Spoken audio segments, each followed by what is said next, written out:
Okay, let's dive right into this explainer. Today, we're looking at a pretty quiet, recent investment that honestly flew completely under the radar. But make no mistake, this is a massive, hidden strategy play for the very next wave of technology. I mean, while everyone else has been, spending their time arguing about which chatbot writes better emails, something absolutely monumental has been happening in the background. $10 million. Google just funded this totally unheralded $10 million project through Google.org, and they're spreading that capital across 5 different universities. Now sure, $10 million for Google is basically couch change, right?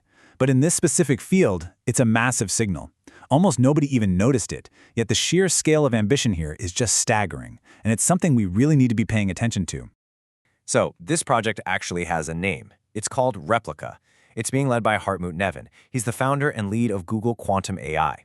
And Replica is on a mission to simulate the very machinery of being alive. We are talking about modeling human cells at a level no classical computer on Earth can even touch.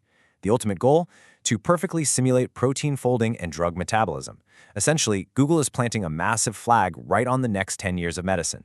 If you've ever wondered what quantum computing actually does in the real world, well, this is the answer. And honestly, the answer is way bigger than the question. Section 1. The stakes of simulation, the P450 enzyme. To really understand why this matters so much, let's look at the specific biological target Google actually led with in their announcement, and that's the P450 enzyme. Now, what's super interesting here is exactly what that 75% chunk represents. P450 is just a single family of liver enzymes, right? Yet it is responsible for a massive 70 to 80% of all drug metabolism in your entire body. Just think about the gravity of that for a second. So the absolute crucial point is this. If you get the simulation of this molecule wrong, the drug simply doesn't work. Or, worse, it poisons someone. But if you get it right, you instantly compress years of costly, dangerous trial and error into a single calculation. You can essentially solve the drug before it ever even enters a human body. It's a total game changer. Section 2. Breaking the classical wall and why normal computers fail. Let's move over to the science and see how this builds. Because to really grasp the sheer magnitude of Replica, we've got to understand why classical computers hit a brick wall when trying to simulate a molecule the size of P450. Okay, so a regular classical computer stores a bit as a 0 or a 1. To model a single molecule, it has to track every possible arrangement of every electron, but it does it one at a time. The problem is that the number of arrangements grows exponentially with every single electron you add. By the time you reach a molecule the size of P450, tracking every combination would require more computing power than there are atoms in the known universe. So what does the computer do? It approximates, it rounds off, and then it approximates again. You aren't really simulating the molecule, you're just kind of guessing from the outside. But a quantum computer, it doesn't approximate. Because a qubit can hold many states at once. It actually runs on the exact same quantum mechanics the real molecule runs on. You aren't just modeling biology from the outside, you are literally rebuilding it from the exact same rulebook. If you want to see the real-world gap between these two systems, just look at this metric. Last year, Google's 105-qubit Willow chip solved a really complex physics problem in roughly 2 hours. For the Frontier supercomputer, which is literally the pinnacle of classical computing right now, that exact same calculation would have taken an estimated 3 years.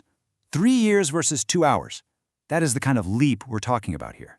Section 3. The real motive. The post-AI economy. Here is where we really pull back the curtain on the hidden game, because Google isn't actually doing all of this because quantum computing is completely ready today. In fact, they're doing this precisely because it isn't ready. Google's own quantum team openly admits that useful, real-world applications for this hardware are roughly 5 years out. The physical hardware to actually solve these problems just doesn't fully exist yet. Instead, Google's basically queuing up the hardest biology problems on Earth right now, letting these universities work on them, so they are ready and waiting for the exact day the hardware finally arrives. Their macro strategy really comes down to this idea: they're buying the starting line for a race that hasn't even been announced yet. Every single protein folding problem that Replica helps solve today points directly toward a future drug patent tomorrow. Google just effectively turned 5 major universities into a private pipeline for the entire economy that comes after AI. They aren't racing to win today, they're buying the starting line for a race that hasn't officially started yet. Section 4. Catching the next wave, your quantum playbook. So let's pivot a bit to business strategy. Because Google's hidden game holds a really crucial lesson for how we prepare for what's arriving, not just what's already here. This means we all need to take a hard look at our own industries right now for quantum-vulnerable problems.